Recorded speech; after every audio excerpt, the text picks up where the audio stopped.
and it's daybreak. Can't even believe this, man. In the bottom left-hand corner, guys, from Team Startale, red Protoss player, he is Parting. Parting is facing off against a legend in the top right-hand corner from the team Evil Geniuses. It is Jaedong, raid call. That's right, Evil Geniuses Jaedong making his IPTL appearance. Of course, he has one game under his belt for Evil Geniuses so far in Pro League, where he was competing for the combined squads of Evil Geniuses and Team Liquid. And we'll see how he handles one of the very best Protoss players in the world. And Parting is certainly that, not just in consideration for one of the best Protoss players, but one of the best players overall. And he's already done his work so far. He's killed 3 members of Evil Geniuses. That includes their newest member, Revival, then 2 Terran players in Puma and Thorzane. But now he goes up against a different kind of player altogether. Against Revival, he decided to go a gateway build, and it worked out pretty well. He was able to put on pressure, take a quick third base, and maintain a tech advantage the entire game. Jaedong's a different kind of player, though, and so far, Parting is, well, he has actually saved up a good number of pros. We'll see if it's going to be Nexus first. You know, one of the things that was, it is so special about Brood War is the creative elements that you can bring to the game and find fantastic success. There's pretty much a limitless ceiling when it comes to micro.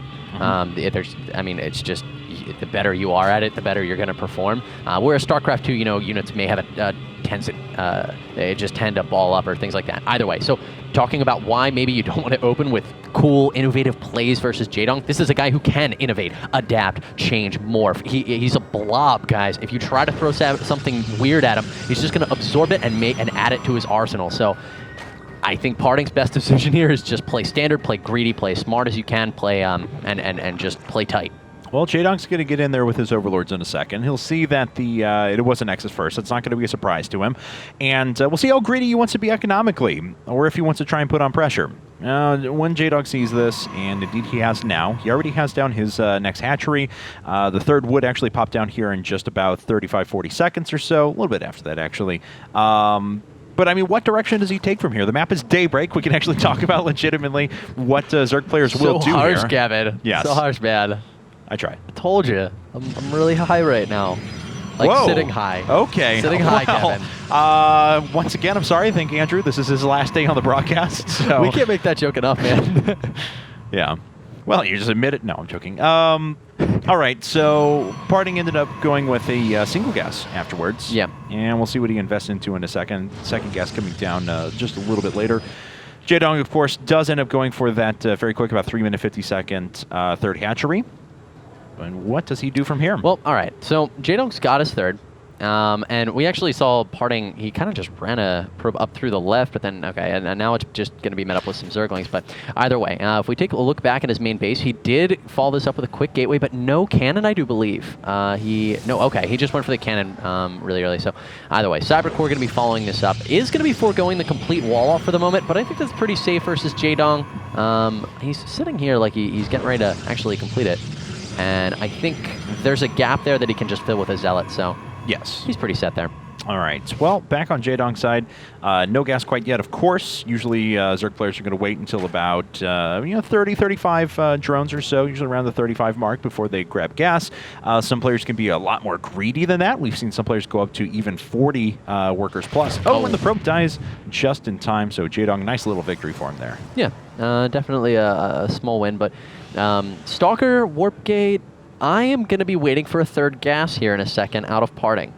It's okay. So Robo third gas. Robo third gas. No +1 yet. I feel like this is the time to do it. Are we going to see the true soulful Sentry Immortal all in? I'm really. You know what? I was feeling it before the Robo and the. Yeah. And he's following it up with the Sentry. I mean, this is Parting's. There's the +1. He can definitely go for the late +1. Now, if it'll either be 3 gateways or it'll be a Twilight Council. If it's 3 gateways, that's what he's going for. Okay, well, Mortal Century All-In is very powerful, and against a player, like you mentioned, that can be as creative as Jaedong. But don't forget, Jaedong does not have as much experience at this specific game as everyone else does, and there are the gateways starting to be added on right now, as you were referring to before. So Jaedong certainly has the possibility of being disrupted by something that's just a very, very strong attack. This is actually the strongest push that you can make at this stage of the game. It really is. There's nothing that's more powerful than a 3 Immortal Sentry, Stalker, and then, I mean, behind it, just talk about what this build is in case you know, have been living on the moon, but basically you push out, you have a ton of sentries, you know, 10 to 13, 14. You typically go with 3 Immortals, you bring a Warp Prism, and then you just push. You just push forever, slowly, staying in a good position, not letting yourself ever get caught, taking your time while you warp in Stalkers or additional sentries and getting that ball more and more powerful. And you can actually do like a steady, sustained push for 4 or 5 minutes up to. And Zerg just has no great way to deal with this build yet. Well, Jaedong sees the gateways. He sees a couple of them. Oh, he doesn't catch the 4th one off to the side, but he does see the robotics facility. Very important, yeah. He does not get a glimpse of the Immortals, but Chrono on the Robo, at this late, you know that's not an observer. And he had the exact gas timings down, too. Now, he's making some roaches, but what exactly is going to happen here is Jaedong's actually running out with a few units to greet this in the middle of the map. That is one method some Zerg players have been doing. If you can shut it down before the Warp Prism gets in place, and you actually get all the units out there, force all the energy out of the sentries, it gives you time to sit back. And 34 Speedlings on top of this is certainly going to be a pretty powerful force, but you still need an absolutely perfect engagement. You absolutely do. If you botch it even the slightest amount, Symbol tried to do this strategy with the lots of Speedlings and surrounding everything immediately and just got crushed because he didn't get the sentries. You need to get the sentries. They're just such important elements here, and he looks like he's going to manage to snipe down one. More reinforcements coming around, but force fields from Parting are immaculate, losing only 1 sentry and killing all that off, Gavin. All right, well, all those Immortals are alive. The Roaches retreating,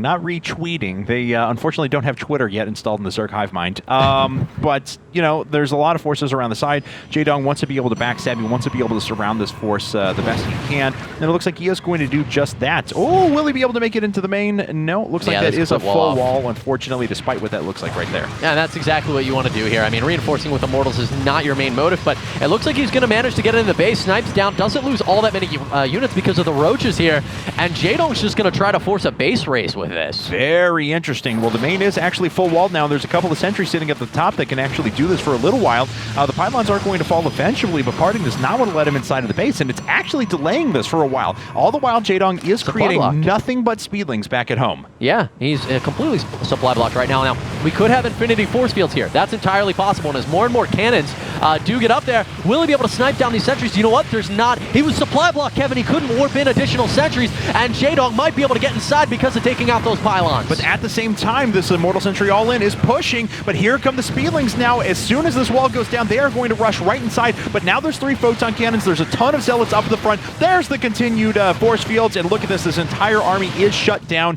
and there is no response for this back at home for Jaedong whatsoever. Yeah, he's definitely got no way to deal with these units. He just needs to base race, but he doesn't have a way to get inside. Thought maybe he'd be able to sneak those units up while the pylon wall was down, but now it's back up, and there are more sentries on the field. Parting is going to be able to hold his main base, and Jaedong is going to drop a GG. GG, and the newest, or the second newest player now for Evil Geniuses is out, and Parting has just taken his 4th kill in a row. He's only 1 game away from all killing Evil Geniuses. He is, and Parting is playing in fantastic form there. I can't believe he held that from Jaedong. It looked like he was going to have it because of not being able to make more sentries. Well, the final player now for Evil Geniuses, the man who is tasked with coming back and winning 4 games in a row against the likes of, you know, Bomber, you know, Life, Squirtle. The guy who has to play PvP right now is going to be JYP. It is a PvP. Maybe it's a little more, you know, it could go either way. We'll see if it works out for him. Guys, we're going to cut to a quick commercial break. We'll be right back here with game number 6 between Startale and EG.